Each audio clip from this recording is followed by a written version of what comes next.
morning, everyone. We will be starting in about 2 minutes. Thanks.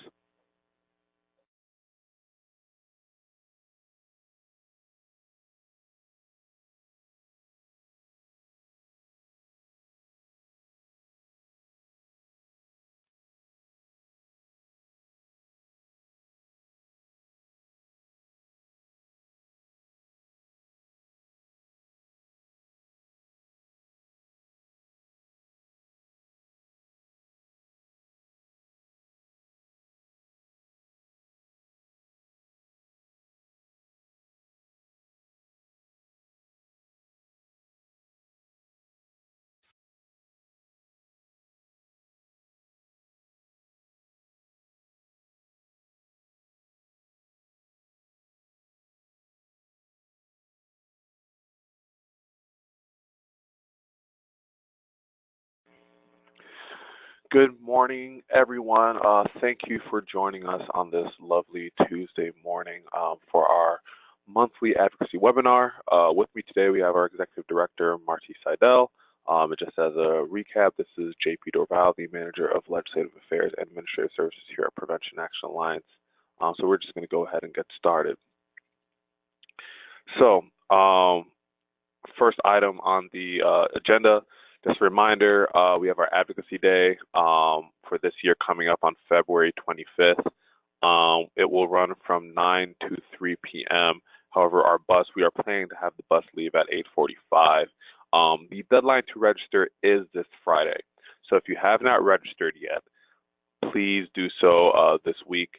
I'm going to use next week to finalize appointments and things like that, which is why I want the deadline to be about 2 weeks prior. So please, if you have any questions, let me know. If you have an issue registering and you have an issue with the Eventbrite page and it's not logging it in, let me know. Following Friday on Monday, well, Monday is a holiday, so on Tuesday, I will send out an email to all the attendees kind of confirming your group and also any appointments that are scheduled currently. We are waiting back to hear from a few people, both in the House and the Senate. They just finished up, at least for the time being, the whole education waiver piece that has really kind of dominated the State House airwaves lately. So they've been kind of busy, but hopefully by the end of next week, we will have all the appointments scheduled. If you have any questions about the appointment times or you want to switch, let me know. If you do need to cancel, please let me know so that we can be courteous and let the offices know that they won't be having an appointment at the times that are currently scheduled. So all that being said, we will try to prepare you guys as best as possible. We're going to put together a folder filled with, I believe, 7 documents kind of detailing the different parts of just Advocacy Day.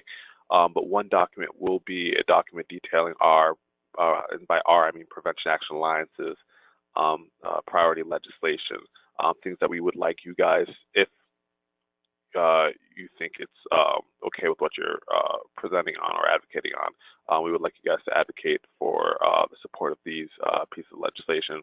The first one being, or the first pair being, the Health Standards Education Bills, House Bill 165 and Senate Bill 121.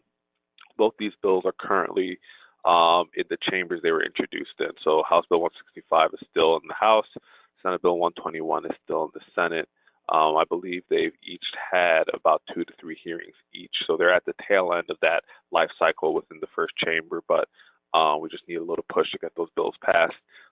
The reason for supporting the bills is outlined on the slide in front of you. Ohio is the only state without health education standards.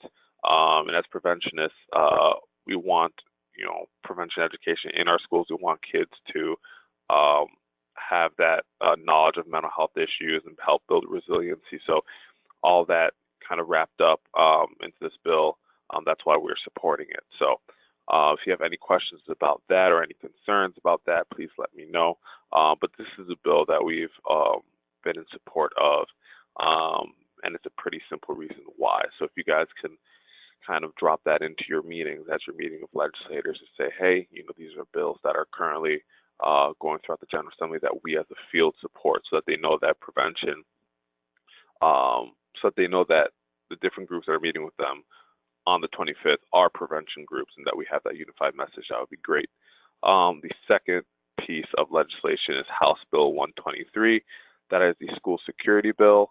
And this bill has a lot of components. It's obviously touching a bit on gun violence as well, but there is a massive part of the bill that touches on suicide awareness and education training. And that's the reason why we're supporting this bill. Our friends at OSPF have come out publicly in support and have testified on this bill in support of this bill. So it kind of goes along the same lines as the health education standards bills. We want evidence-based programs to help teach mental wellness in our schools.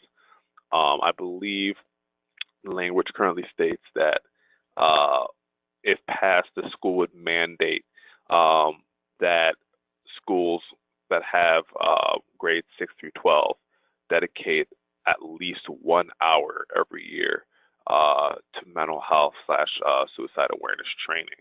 And there are a couple other components too. I will send out an analysis.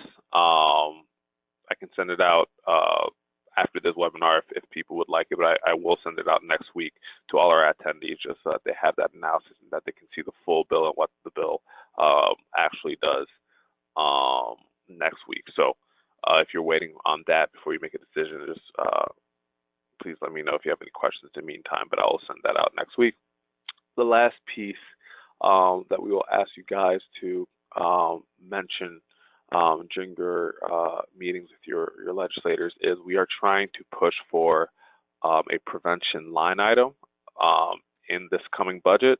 And Marcie, correct me if I'm wrong, but the current line item for prevention is lumped in with treatment, correct? Yeah, there's no separate line item for prevention in the state of Ohio. So whatever funds that might come through, the majority of them come through federal block grants as opposed to GRF funding. So what we feel is important for Ohio is to have a solid line item in there that is for universal prevention and other types of prevention. The importance of it is that it's there in the budget on a continuing basis and that we have some sustainability and that all prevention folks can start to count on certain funds being there at all times. At the federal level, never really sure about that funding. It has been stable over many years, but you know, every time a new administration comes in, we don't quite know what's going to happen with it. So if we have that line item in the state of Ohio, which is important, most states do, or many states do, and I think Ohio really needs to understand and value prevention, and by doing so, it will show up as a line item, and then we just have to lobby for the amount of dollars that get added into that. Right. So we need to start planting that seed now, so that when that budget comes around next year, that the legislators we're advocating to already have that sense of what that would mean for our field, so that it would be an easier fight during that time. So those are the 3 items that we will ask groups, if possible, to advocate for, just so that we have that unified message. So keep an eye out for additional materials surrounding that. But just wanted to run you guys through that. Another thing I want to note is, given that it's a Tuesday and there isn't session on that Tuesday, on the 25th, some legislators will not be in or will not be at the State House in Columbus. So I would say a majority of the meetings will actually end up being with legislative staff. And for those of you who are at CADCA, I'm sure you heard numerous times that, you know, staff are important, meeting with legislative staff is okay, and I kind of want to reiterate that. Really, the legislative aides for each office do a lot of the groundwork when it comes to crafting legislation, putting together stakeholders, making sure that their bosses go to community events in district, out of district. So really building that relationship with the legislative aide in your representative or senator's office is as important, and if not sometimes more important, than having that face-to-face interaction with the legislators themselves, because they hold the keys to the calendar. They're the ones who send in the request to draft legislation. So if you have any legislation requests, they're the ones who put that through. Obviously, they have to get final approval from their bosses, but really when it comes to the actual process of getting that put through, that's their job. So if you are meeting with a legislative aide or legislative aides on the 25th, take that as an opportunity to really explain to them the importance of prevention, also their role in prevention, because everyone has a role in prevention, how they can help the field as well, because they do a lot and they have a lot of power. So just want to reiterate that. Next thing I want to touch on was a quick update regarding hemp/CBD products. So I've had a couple individuals send me pictures or examples of erroneous health claims tied to CBD products within their local community. And I've sent all of those to the Department of Agriculture. But along with those emails, I also requested that the department send me information on how we can best address that. If there's a specific person that we have to contact, I do know that they have a hemp department, I believe. They hired a director of the hemp program. So I want to know, is there a more direct way to contact the department, to contact the people who are actually in charge of making sure that these erroneous health claims are not being made? And I came back with some very interesting information on that. After talking to the liaison for the department, I was told that a CBD product with an erroneous health claim can be supported if there is an additional ingredient in that product that supports that health claim. So, for example, if you have a CBD product that claims to help with insomnia, right? If that product also contains melatonin as an ingredient, it can be marketed as a CBD product that helps with insomnia, which was a shock to me. So when you are looking at these CBD products and these health claims in your local communities, I recommend that you look at the ingredient list first, because if there is an additional supplement that helps with that erroneous health claim, whether it's pain relief, helping with sleep, whatever the health claim is, that CBD product can be marketed as such. It's a very strange loophole, and it's something that I think that our field needs to advocate on in the future, kind of making sure that those lines are a little more clear. Because at the end of the day, it still seems like it's the CBD in that product that's helping with that. No one's going to know that it's the melatonin really that helps with the insomnia, going back to my previous example. So that was a very interesting tidbit that I learned. If you have any questions about that, let me know. Feel free to continue to send me examples from your communities about erroneous health claims made by CBD products. Feel free to look at the ingredient list. But I was told that they can't make a determination based off of pictures alone. So if you send me the location of the store as well, that helps. And I think they go in and do a little look at the product and the labeling and stuff like that. So if you have any questions about that, again, just let me know. This CBD business has really blown up and there aren't a lot of parameters.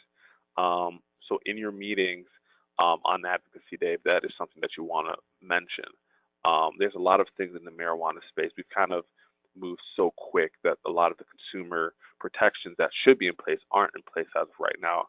And I believe we'll have a sheet on that too, kind of mentioning or listing the gaps that currently exist in the medical marijuana program and hemp program and things that we see as issues.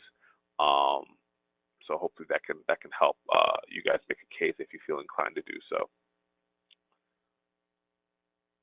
So moving on, I will move to Marcie. All right. Well, good morning again. We have a kind of a short update this week. We're finding that not a lot is changing in the political world here in Central Ohio or in Columbus. One of those reasons is the upcoming election, and the primaries are taking people away, and attention's being focused to other things. Some of the staff is moving out to work onto the primaries. So the legislator staffs are not always as fully engaged at this time as they have been. So we're also finding that for whatever reason there isn't a kumbaya moment in the state house at the moment. So the House and the Senate are very focused on their own priorities and are not working very collaboratively to work on each other's things. So things are just kind of stagnant at the moment. And I'm starting to feel that it's a little bit that way in the marijuana control program as well. We went ahead and have added slides about the updates of things, but there really isn't much of an update to the program at this point. It continues to roll out. I think we've had just one more cultivator that's been added into the level 2 since we last talked. Dispensaries have gone up by 2, so we're starting to close in on that 56. Do we got the right slide up? I don't think. Go back a slide. Yeah, there we go. Yeah, so the dispensaries were up by 2. We're at 49 now licenses that have been issued out of the 56 that will be the maximum number at this point in time that can be opened. And again, there's just a lot of interesting reasons for that. It's just as I said, it's a new business, a new industry that's come into Ohio, and they just are working very hard to work out all the kinks in doing it. But people should be able to find a dispensary if they need to get product and they're a patient. The next slide kind of shows us where we are on the sales figures, and that is continuing to go up. You can see that we're now up at 81, over 81, almost 8,200 pounds, up from just over 7,000 pounds of plant material the last time that we met. And you can see the units are going up substantially, as well as the product sales are about $10 million more now than they were just last month. And then the total receipts you can see are reflected in that as well. The processors has not really changed since the last time. That's the key to really getting this industry up and going at this point, is we need more processors, in that we can't use marijuana to smoke it, which, that's just a thing that's out there. I can't imagine people are not, because most of the product that's going out is raw product. But the more that we get into the patches and the lotions and the edibles and the vaping materials, we'll have more and more of those processors opening up, and more of that will be happening. The next one it has had no changes whatsoever, so there's no particular update on it. What I reported last month is the same thing that's happening right now. It's not that there is nothing happening and nothing increasing. It's just that they have not been reported to the Ohio Board of Pharmacy to offer an update. So I'm sure that there are lots more people that are using it and being recommended at this point, but we just don't have those numbers. And then finally, the only things that I wanted to remind of, and it is the same as the last time, is tomorrow there will be a medical board will be meeting to look at different conditions and petitions that were submitted last November and December. And they will vote on what petitions that they want to look more closely at. And then once they determine what those conditions are tomorrow in their board meeting, then there will be an opportunity this coming summer for them to vote on it after they've done their research on it. So and in the next couple of slides, we'll just indicate to you the types of things that have been submitted. And don't forget, the Browns-Bengals syndrome has been added to that list, but I refuse to put it in the slide. But those are the types of things that we're looking at. So if you feel very strongly about any of these, or you have medical research that shows no, don't do it, I think it's incumbent upon all of us to send that to the medical board for their consideration too, as they look at these different things.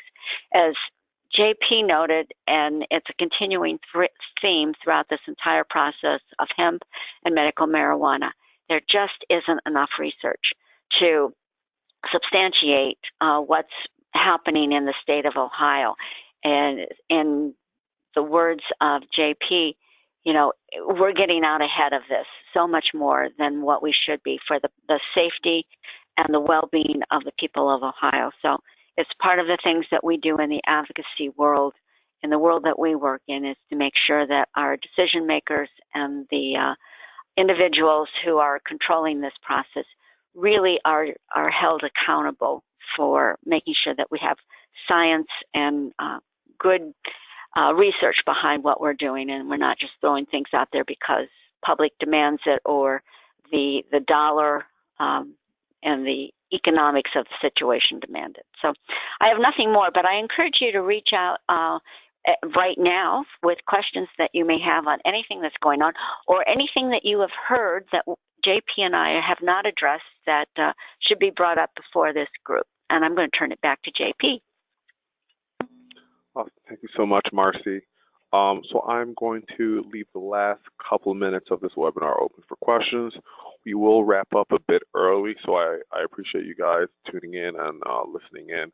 If you have any questions about Advocacy Day specifically, I am the person coordinating that, so send me an email.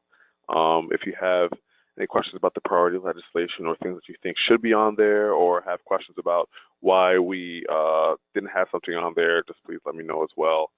And as Marcie stated, things are a bit slow at the moment because of the elections and because of the current culture over there in the General Assembly. So just keep that in mind when you're meeting with legislators.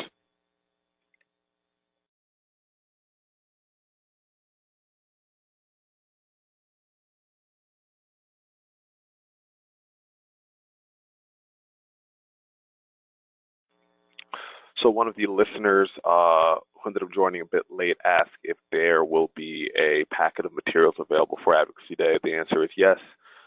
Every group will receive a folder for every person within that group. And within that folder, there will be, I believe, 7 documents. One will be the schedule for the State House committees that day. So if you're interested in attending a committee, you'll have that schedule in front of you with the room numbers and the hearing room titles. So if you want to find your way and make it to that committee and listen in between appointments or after your appointments, you're free to do so.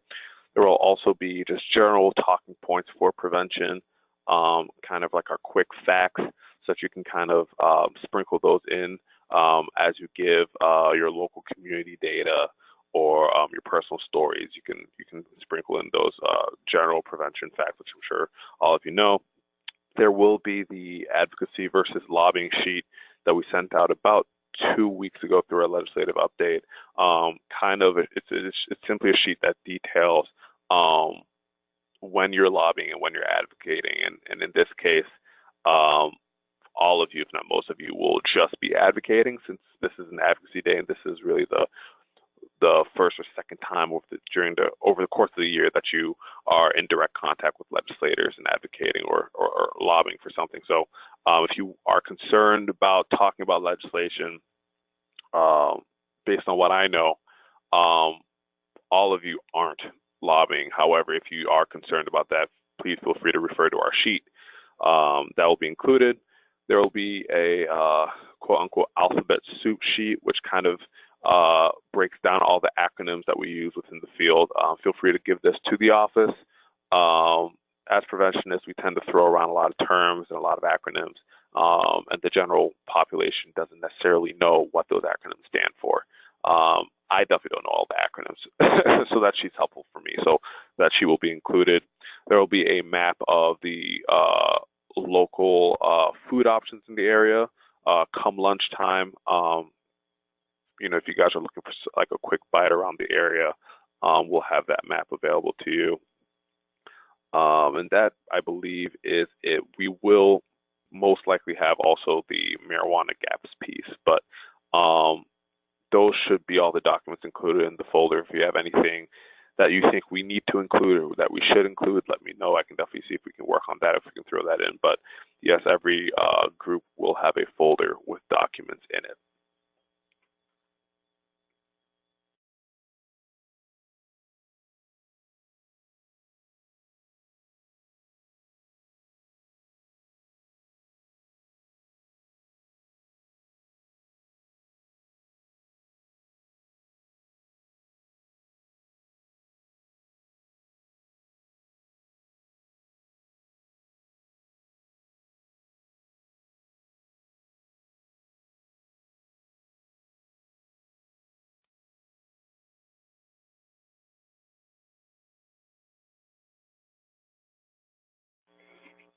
All right, everyone. I will wrap up this webinar.